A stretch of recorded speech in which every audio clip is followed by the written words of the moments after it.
بيسألوني ناس كتير عن بروتوكول المركز الأوروبي في علاج الشخير.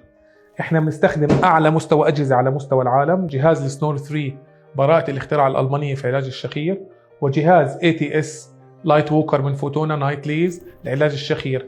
هذه التكنولوجيا موجودة عندنا في المركز الأوروبي، بجوز احنا من المراكز النادرة على العالم انه يتوفر فيها براءة الاختراع سنور 3 والنايت ليز. احنا عم نستخدم البروتوكولين حتى نعطي المريض افضل نتيجه ممكنه، وعم نستخدم ايضا الاجهزه الفمويه الاورال ابلاينس حتى نكسر عاده التنفس الفموي ونحاول نساعد المريض انه يتنفس من الانف. بهذه الطريقه احنا ممكن نحصل على نتائج رائعه في علاج الشخير ونوم هادئ ومرتاح وبعيد عن الازعاج للناس اللي حواليك.